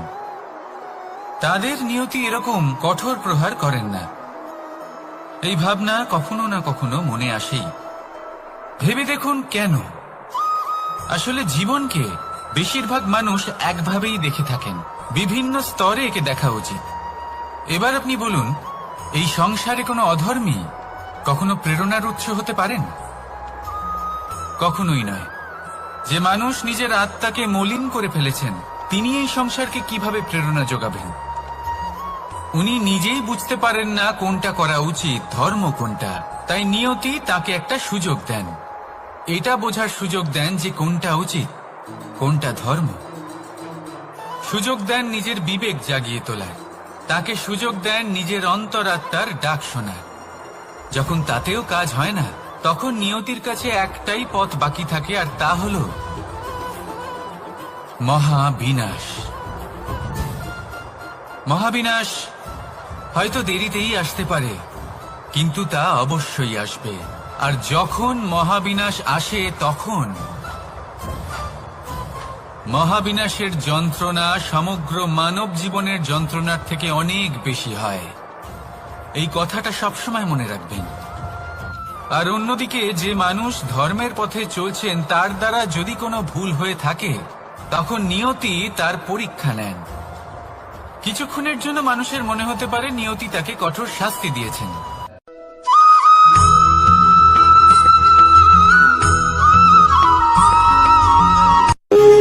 যখন মানুষের মৃত্যু হয় তখন কি হয়? অনেক সংখ্যক মানুষ শোক পালন করতে চলে আসেন। যে ব্যক্তি মৃত্যু লাভ করেছেন, তার অনেক বস্তু থাকে যেগুলো তার প্রিয়, যেগুলো তিনি ব্যবহার করেছেন।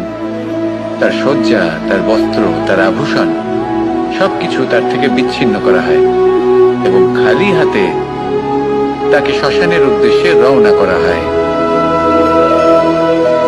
আমি আপনাকে এই প্রশ্ন করতে চাই, আপনি এই সংসারে কি অর্জন করেছেন?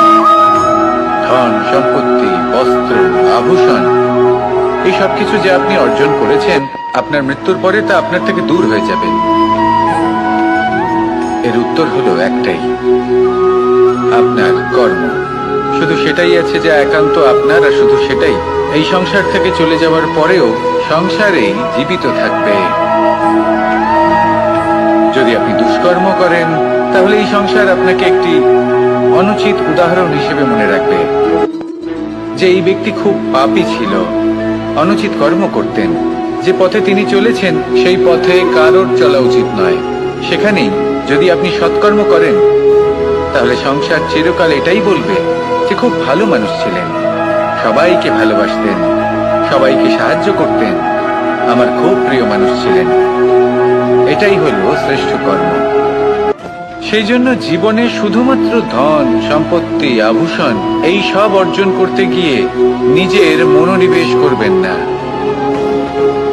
শ্রেষ্ঠ কর্ম করুন।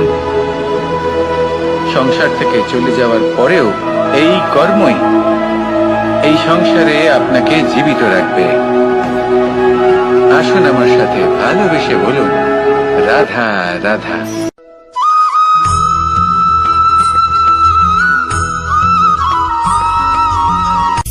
সূচের শেষে একটি ছিদ্র থাকে, যার দ্বারা আমরা এই সুতো পরাতে পারি।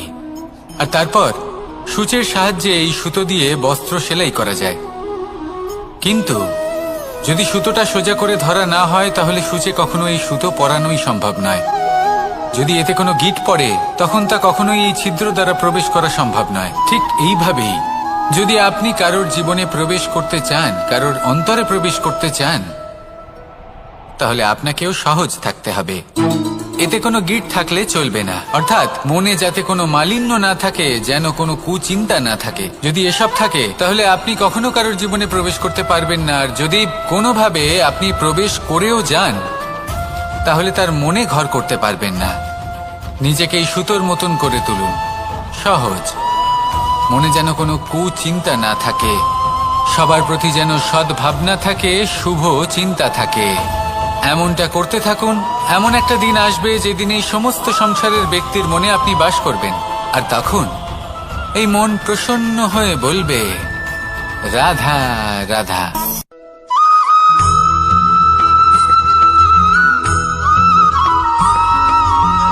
পিতা আর পুত্রের সম্পর্ক অত্যন্ত মধুর হয়ে থাকে। পিতা স্বপ্ন দেখেন, তাকে পূর্ণ করার সকল সম্ভাব্য চেষ্টা করেন, কিন্তু তাও অনেক সময় ওনার স্বপ্ন অপূর্ণ থেকে যায়। তখন পিতা ভাবেন যে স্বপ্ন উনি পূর্ণ করতে পারেননি, ওনার সন্তান তা অবশ্যই পূরণ করবে। যে স্থানে উনি কখনো পৌঁছতে পারেননি, সেই স্থানে ওনার পুত্র অবশ্যই পৌঁছবে।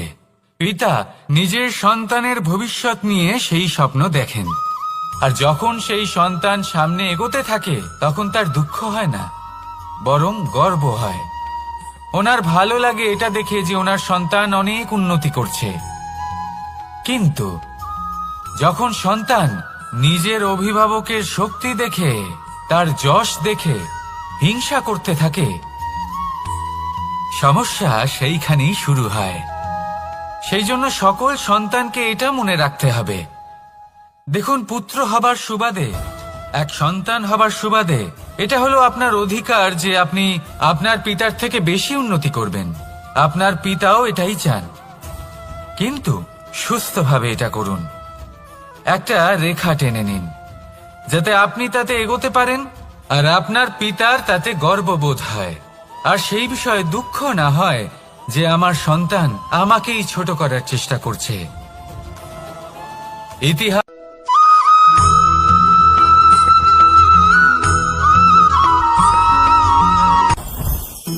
জীবনে কিছু শেখা অত্যন্ত গুরুত্বপূর্ণ। এবার কি কি শিখতে হবে সেই সব শেখানোর জন্য অনেক শিক্ষক রয়েছেন, কিন্তু কি শিখবেন না আর কি করবেন না এটা আমাদের নিজের অভিজ্ঞতা দিয়ে শিখতে হয়। কিন্তু তার মানে এটা নয় যে যদি আপনাকে শিখতে হয় যে আগুনের তাপ কতটা, আপনাকে আগুনের মধ্যে হাত দিতে হবে। না, অন্য কারোর অভিজ্ঞতা দ্বারাও শিখতে পারেন। প্রশ্ন শুধুমাত্র একটাই যে আপনি কি শিখতে চান নাকি চান না। যদি আপনি এটাই ভাবেন যে আমি শুধুই নিজের অভিজ্ঞতা দ্বারাই শিখতে চাই, তাহলে জীবনকাল ছোট মনে হবে, অনেক কিছুই শিখতে পারবেন না। তাই নিজের সাথে সাথে বড়দের অভিজ্ঞতা দ্বারাও শেখা শুরু করে দিন। এই সংসারের অভিজ্ঞতা দ্বারা শিখতে শুরু করে দিন। আর এটা নিশ্চিত রূপে শেখা আবশ্যক যে কখন কি করবেন না, কোথায় থামতে হবে আর কোথায় থামবেন না। তাহলে আসুন আর আমার সাথে ভালোবেসে বলুন, রাধা রাধা।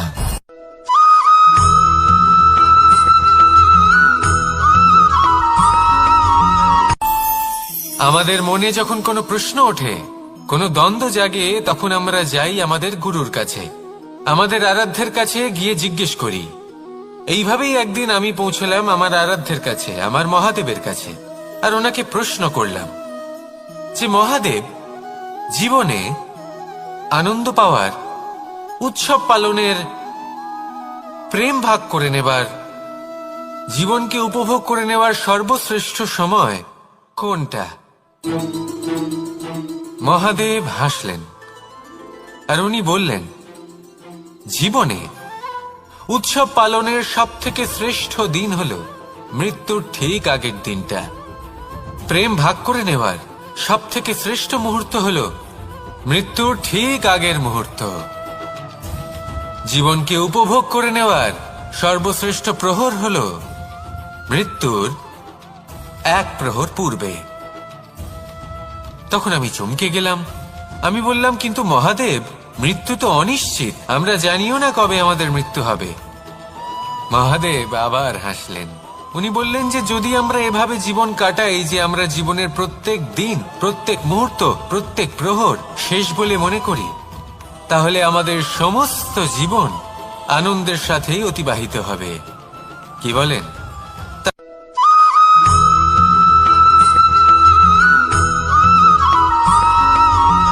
পঞ্চতত্ত্বের মধ্যে দ্বিতীয় তত্ত্ব হল ধরণী, ভূমি, যাকে আমরা ধরণী মাতা বলি। এই ধরণী ধৈর্য ধারণ করে, আর এর ওপরেই আমাদের সমগ্র সংসার নির্ভরশীল। কারণ এই ভূমি সহ্য ক্ষমতা রাখে, এর সহ্য ক্ষমতা হলো অপরিসীম। সন্তান যতই আঘাত প্রদান করুক না কেন, প্রেম পূর্বক সহ্য করে, আর তার বদলে অমূল্য রত্ন প্রদান করে।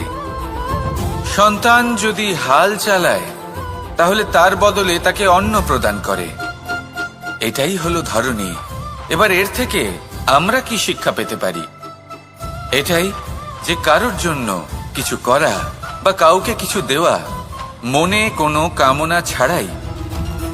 আর এই কথাটা বুঝে যান, যদি কারোর জন্য কামনা না রেখে বা কোনো পাওয়ার আশা না রেখে কারোর জন্য কিছু করেন বা কারোকে কিছু দেন, যদি এটা আপনি শিখতে পারেন, তবে আপনি ভালোবাসতে শিখে গেছেন।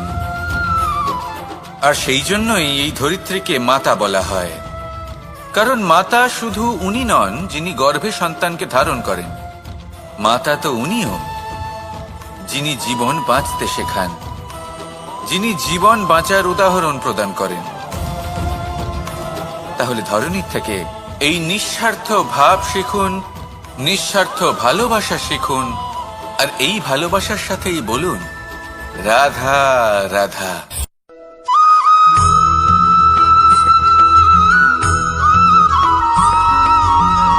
এই সংসারে কোনো বস্তু হোক বা ব্যক্তি হোক, তার একার গুরুত্ব কিন্তু খুব বেশি নয়। একটা উদাহরণ হিসেবে বৃষ্টির ফোঁটাকে ভেবে দেখুন। যদি একটি বৃষ্টির ফোঁটা হয় তাহলে তার খুব বেশি গুরুত্ব থাকে না, কিন্তু যখন সহস্র বৃষ্টির ফোঁটা মেঘের মধ্যে দিয়ে ঝরে পড়ে, তখন সেটা বর্ষার রূপ ধারণ করে। সেই বর্ষা যা এই প্রকৃতিকে শান্ত করে। সেইভাবেই পাথরের ছোট টুকরো, তার খুব বেশি গুরুত্ব থাকে না, কিন্তু যখন অসংখ্য পাথরের টুকরো একত্রিত হয় তখন তা পর্বতের আকার ধারণ করে। সেইভাবেই কিছু মানুষ যখন একত্রিত হন তখন তৈরি হয় পরিবার, কিছু পরিবার যখন একত্রিত হয় তখন তৈরি হয় সমাজ, যখন অনেক সংখ্যক সমাজ একত্রিত হয় তখন তৈরি হয় রাজ্য। এবার এই রাজ্যের সবথেকে গুরুত্বপূর্ণ ব্যক্তি হতে পারেন রাজা, কিন্তু তাও সেই রাজা একা কিছু করতে পারেন না। যুদ্ধ লড়ার সময় তারও নিজের সৈন্যদলকে প্রয়োজন পড়ে। কিন্তু এই সংসারে এমন একজন ব্যক্তি আছেন যিনি একাই সব কাজ করতে থাকেন, এবং সেই ব্যক্তি হলেন মা। আমাদের জীবনে একজন পিতার ভূমিকা কিন্তু নিঃসন্দেহে অমূল্য, কিন্তু আমাদের সকলের জীবনে যে ভূমিকা একজন মায়ের তা অন্য কারোর থাকে না। একজন মা একাই সন্তানকে বড় করতে পারেন, সংস্কারী করে তুলতে পারেন, তার জন্য পরিশ্রম করেন। আর এত কিছু কাজ করার পরেও তার কাজের জন্য তিনি প্রশংসা অবশ্য পান না। উল্টে যদি সেই সন্তান অনুচিত পথে চালিত হয়, অনুচিত কর্ম করে, তখন সেই মাকেই অপবাদের পাত্র হয়ে উঠতে হয়। আমাদের জীবনে মায়ের যোগদান কতটা সেটা বুঝুন। আপনাকে বড় করে তোলার জন্য উনি কতটা পরিশ্রম করেছেন সেটা বুঝুন।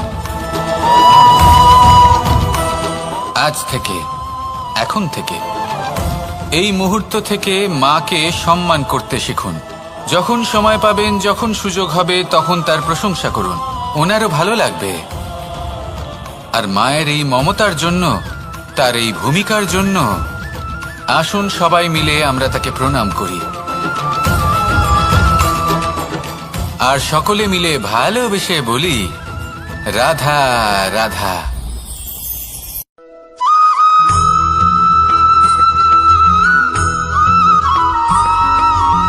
পঞ্চতত্ত্বের মধ্যে দ্বিতীয় তত্ত্ব হল ধরণী, ভূমি, যাকে আমরা ধরণী মাতা বলি।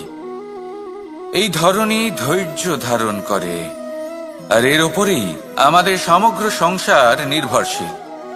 কারণ এই ভূমি সহ্য ক্ষমতা রাখে, এর সহ্য ক্ষমতা হলো অপরিসীম। সন্তান যতই আঘাত প্রদান করুক না কেন, প্রেম পূর্বক সহ্য করে, আর তার বদলে অমূল্য রত্ন প্রদান করে। সন্তান যদি হাল চালায় তাহলে তার বদলে তাকে অন্ন প্রদান করে। এটাই হলো ধরনী। এবার এর থেকে আমরা কি শিক্ষা পেতে পারি? এটাই যে কারোর জন্য কিছু করা বা কাউকে কিছু দেওয়া মনে কোনো কামনা ছাড়াই।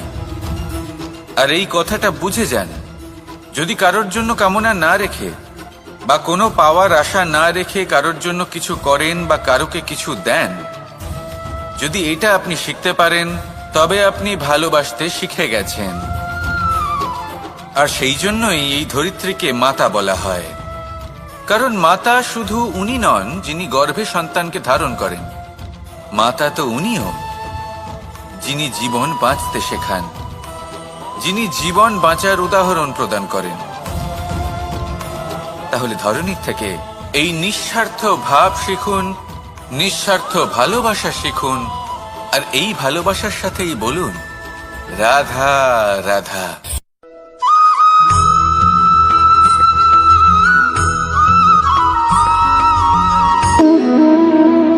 সম্পর্ক হলো আমাদের জীবনের একটি আধার। কিছু সম্পর্ক এমন যা আমরা জন্মসূত্রে লাভ করি, যেমন পরিবার, মা, বাবা। কিছু সম্পর্ক আছে যা আমরা জীবনে অর্জন করে থাকি, তা সে প্রেমের হোক, স্নেহের হোক বা বন্ধুত্বের। এই সকল সম্পর্ক লাভ করার বা গড়ে তোলার 5টি ধাপ রয়েছে। প্রথম ধাপ, কোনো ব্যক্তির সাথে আলাপ হওয়া, তার সাথে কথা বলা বা তাকে দেখা। দ্বিতীয় ধাপ, সে ব্যক্তিকে আমাদের ভালো লাগা। তৃতীয় ধাপ, আমাদের এটা চাইতে শুরু করা যে জীবনে এই ব্যক্তি যেন আমাদের বন্ধু হন, আমাদের জীবনে থাকেন, বা আমাদের কাউকে ভালোবেসে ফেলা। আর এটা আমাদের ভাবা বা চাওয়া যে সেই ব্যক্তি যেন আজীবন আমার সাথে থাকেন, আমার জীবনে আমার সাথী হয়ে। চতুর্থ ধাপ, লাভ করা। এবার এই ধাপটি অনেক মানুষের পক্ষেই খুবই সরল হয়, বড়ই সরল ভাবে নিজেদের সঙ্গীকে লাভ করে থাকেন। কিছু মানুষের জন্য এই ধাপ অত্যন্ত কঠিন হয়ে থাকে। অনেক প্রতিকূল পরিস্থিতির উপর জয়লাভ করে তারা সঙ্গীকে লাভ করেন, কিন্তু লাভ অবশ্যই করেন। এরপরে আসে পঞ্চম, অন্তিম এবং সব থেকে গুরুত্বপূর্ণ ধাপ। সেটা হলো সেই সম্পর্ক পালন করা। এটা হলো এমন এক বিষয় যা প্রত্যেক মানুষের শেখা উচিত। যদি ব্যক্তি নিজের জীবনে সম্পর্ক রক্ষা করতে শিখে যান, তবে প্রত্যেক সম্পর্ক তার জীবনকে স্বর্গ করে তুলবে। আসুন আর আমার সাথে ভালোবেসে বলুন রাধা রাধা।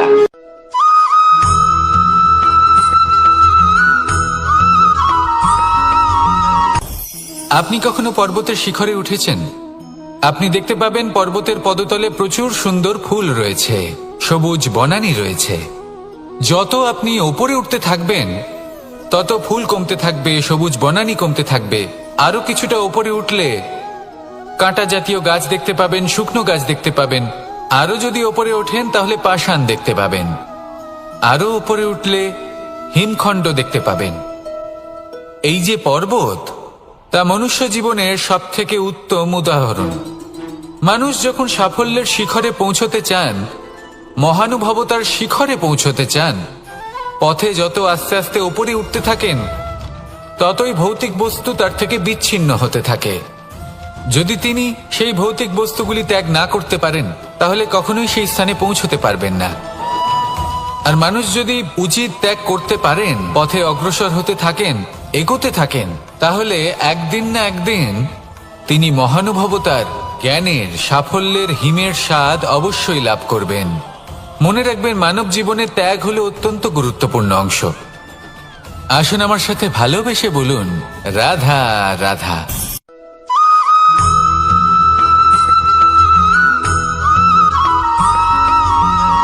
মানুষের মানসিকতা এমন হয় যে সে যতটা করে আশা করে যে তার থেকে অনেক বেশি তার বদলে সে পাবে।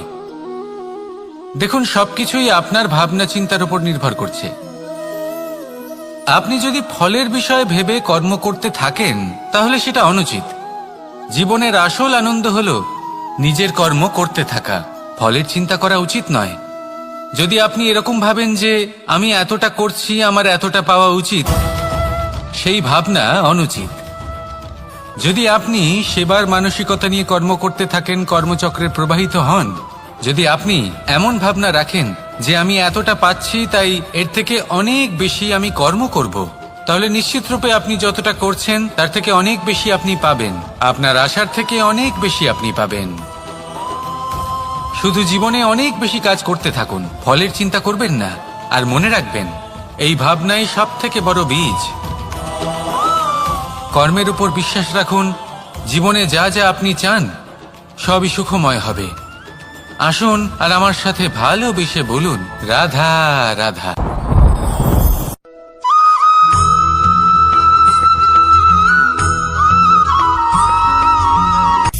সূচের শেষে একটি ছিদ্র থাকে, যার দ্বারা আমরা এই সুতো পরাতে পারি। আর তারপর সূচের সাহায্যে এই সুতো দিয়ে বস্ত্র সেলাই করা যায়। কিন্তু যদি সুতোটা সোজা করে ধরা না হয়, তাহলে সূচে কখনো এই সুতো পরানোই সম্ভব নয়। যদি এতে কোনো গিঁট পড়ে, তখন তা কখনোই এই ছিদ্র দ্বারা প্রবেশ করা সম্ভব নয়। ঠিক এইভাবেই যদি আপনি কারোর জীবনে প্রবেশ করতে চান, কারোর অন্তরে প্রবেশ করতে চান, তাহলে আপনাকেও সহজ থাকতে হবে। এতে কোনো গিঁট থাকলে চলবে না, অর্থাৎ মনে যাতে কোনো মালিন্য না থাকে, যেন কোনো কুচিন্তা না থাকে। যদি এসব থাকে, তাহলে আপনি কখনো কারোর জীবনে প্রবেশ করতে পারবেন না। আর যদি কোনোভাবে আপনি প্রবেশ করেও যান, তাহলে তার মনে ঘর করতে পারবেন না। নিজেকে এই সুতোর মতন করে তুলুন, সহজ। মনে যেন কোনো কুচিন্তা না থাকে, সবার প্রতি যেন সদ্ভাবনা থাকে, শুভ চিন্তা থাকে। এমনটা করতে থাকুন। এমন একটা দিন আসবে যেদিন এই সমস্ত সংসারের ব্যক্তির মনে আপনি বাস করবেন। আর তখন এই মন প্রসন্ন হয়ে বলবে, রাধা রাধা।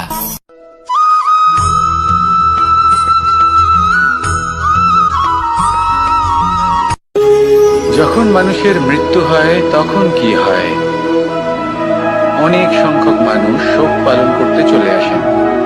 যে ব্যক্তি মৃত্যু লাভ করেছেন, তার অনেক বস্তু থাকে যেগুলো তার প্রিয়, যেগুলো তিনি ব্যবহার করেছেন। তার শয্যা, তার বস্ত্র, তার আভূষণ, সবকিছু তার থেকে বিচ্ছিন্ন করা হয় এবং খালি হাতে তাকে শ্মশানের উদ্দেশ্যে রওনা করা হয়। আমি আপনাকে এই প্রশ্ন করতে চাই, আপনি এই সংসারে কি অর্জন করেছেন? ধন সম্পত্তি, বস্ত্র, আভূষণ, এই সবকিছু যে আপনি অর্জন করেছেন, আপনার মৃত্যুর পরে তা আপনার থেকে দূর হয়ে যাবে। এর উত্তর হলো একটাই, আপনার কর্ম। শুধু সেটাই আছে যা একান্ত আপনার, আর শুধু সেটাই এই সংসার থেকে চলে যাওয়ার পরেও সংসারেই জীবিত থাকবে। যদি আপনি দুষ্কর্ম করেন, তাহলে এই সংসার আপনাকে একটি অনুচিত উদাহরণ হিসেবে মনে রাখবে যে এই ব্যক্তি খুব পাপী ছিল, অনুচিত কর্ম করতেন। যে পথে তিনি চলেছেন, সেই পথে কারোর চলা উচিত নয়। সেখানেই যদি আপনি সৎকর্ম করেন, তাহলে সংসার চিরকাল এটাই বলবে যে খুব ভালো মানুষ ছিলেন, সবাইকে ভালোবাসতেন, সবাইকে সাহায্য করতেন, আমার খুব প্রিয় মানুষ ছিলেন। এটাই হলো শ্রেষ্ঠ কর্ম। সেই জন্য জীবনে শুধুমাত্র ধন সম্পত্তি, আভূষণ, এই সব অর্জন করতে গিয়ে নিজের মনোনিবেশ করবেন না। শ্রেষ্ঠ কর্ম করুন। সংসার থেকে চলে যাওয়ার পরেও এই কর্মই এই সংসারে আপনাকে জীবিত রাখবে। আসুন আমার সাথে ভালোবেসে বলুন, রাধা রাধা।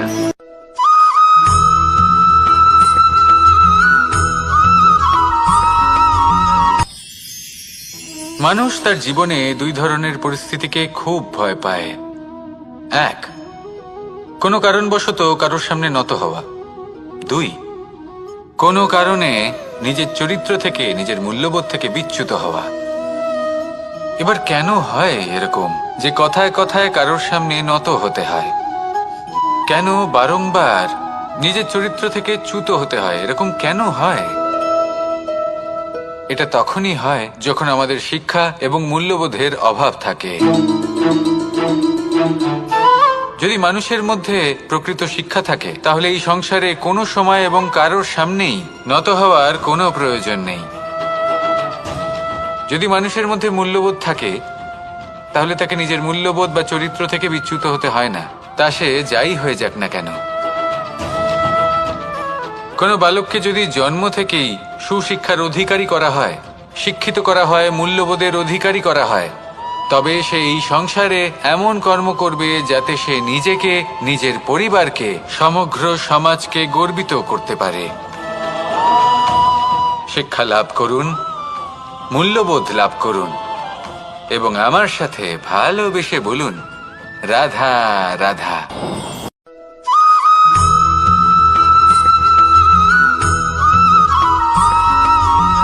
কথায় আছে যে এমন কোনো অক্ষর নেই যার দ্বারা কোনো মন্ত্র হয় না, এমন কোনো বনস্পতি নেই যা নিজেই একটা ঔষধি নয়, পৃথিবীর এমন কোনো ব্যক্তি নেই যার মধ্যে কোনো যোগ্যতা থাকে না।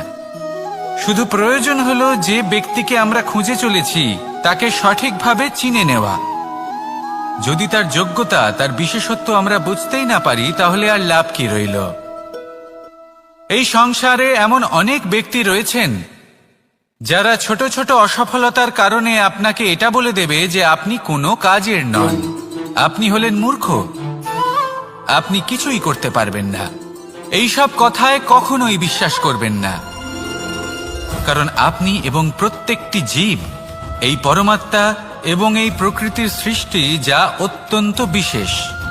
যদি আপনাকে উদাহরণ দিই তাহলে একদিকে আছে তরোয়াল, একটা বড় লম্বা তরোয়াল যার দ্বারা যুদ্ধ করা যায়, জয়লাভ করা যায়।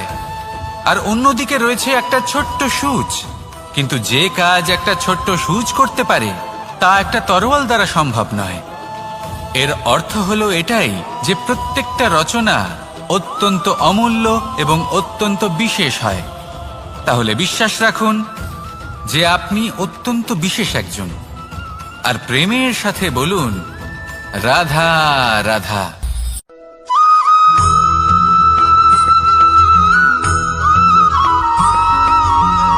এই সংসারে কোনো বস্তু হোক বা ব্যক্তি হোক, তার একার গুরুত্ব কিন্তু খুব বেশি নয়। একটা উদাহরণ হিসেবে বৃষ্টির ফোঁটাকে ভেবে দেখুন। যদি একটি বৃষ্টির ফোঁটা হয় তাহলে তার খুব বেশি গুরুত্ব থাকে না, কিন্তু যখন সহস্র বৃষ্টির ফোঁটা মেঘের মধ্যে দিয়ে ঝরে পড়ে তখন সেটা বর্ষার রূপ ধারণ করে। সেই বর্ষা যা এই প্রকৃতিকে শান্ত করে। সেইভাবেই পাথরের ছোট টুকরো, তার খুব বেশি গুরুত্ব থাকে না, কিন্তু যখন অসংখ্য পাথরের টুকরো একত্রিত হয় তখন তা পর্বতের আকার ধারণ করে।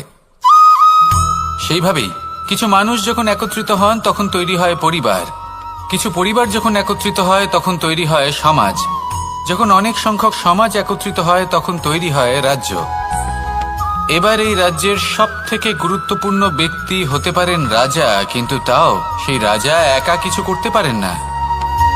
যুদ্ধ লড়ার সময় তারও নিজের সৈন্যদলকে প্রয়োজন পড়ে। কিন্তু এই সংসারে এমন একজন ব্যক্তি আছেন যিনি একাই সব কাজ করতে থাকেন, এবং সেই ব্যক্তি হলেন মা। আমাদের জীবনে একজন পিতার ভূমিকা কিন্তু নিঃসন্দেহে অমূল্য, কিন্তু আমাদের সকলের জীবনে যে ভূমিকা একজন মায়ের তা অন্য কারোর থাকে না। একজন মা একাই সন্তানকে বড় করতে পারেন, সংস্কারী করে তুলতে পারেন, তার জন্য পরিশ্রম করেন। আর এত কিছু কাজ করার পরেও তার কাজের জন্য তিনি প্রশংসা অবশ্য পান না। উল্টে যদি সেই সন্তান অনুচিত পথে চালিত হয়, অনুচিত কর্ম করে, তখন সেই মাকেই অপবাদের পাত্র হয়ে উঠতে হয়। আমাদের জীবনে মায়ের যোগদান কতটা সেটা বুঝুন। আপনাকে বড় করে তোলার জন্য উনি কতটা পরিশ্রম করেছেন সেটা বুঝুন। আজ থেকে, এখন থেকে, এই মুহূর্ত থেকে মাকে সম্মান করতে শিখুন। যখন সময় পাবেন, যখন সুযোগ হবে, তখন তার প্রশংসা করুন, ওনারও ভালো লাগবে। আর মায়ের এই মমতার জন্য, তার এই ভূমিকার জন্য আসুন সবাই মিলে আমরা তাকে প্রণাম করি। আর সকলে মিলে ভালোবেসে বলি, রাধা রাধা।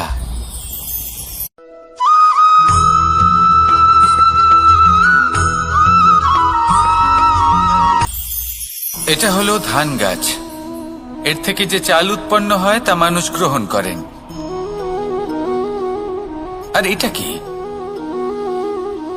এ হলো জংলি ঘাস। একবার ভেবে দেখুন, যদি এই জংলি ঘাস ধান গাছের আশেপাশে থাকে তাহলে কি হবে?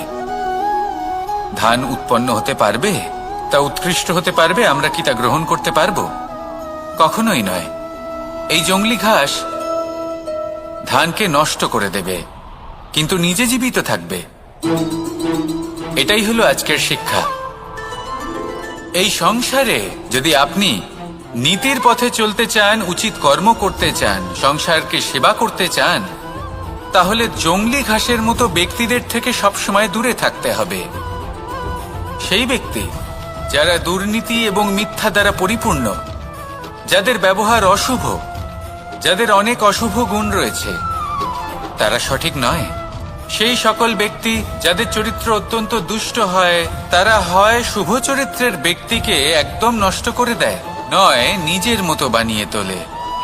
তাই যদি আপনি নীতির পথে চলতে চান, এই সংসারের জন্য শুভ কর্ম করতে চান, তাহলে সেই সঙ্গ লাভ করুন যে সঙ্গ জ্ঞানে পরিপূর্ণ, যাদের মধ্যে অনেক গুণ আছে, যাদের থেকে প্রতিদিন কিছু শিখতে পারবেন।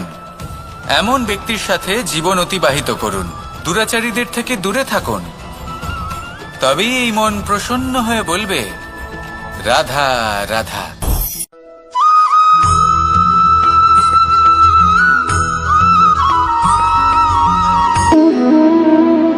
সম্পর্ক হলো আমাদের জীবনের একটি আধার। কিছু সম্পর্ক এমন যে আমরা জন্মসূত্রে লাভ করি, যেমন পরিবার, মা, বাবা। কিছু সম্পর্ক আছে যে আমরা জীবনে অর্জন করে থাকি, তা সে প্রেমের হোক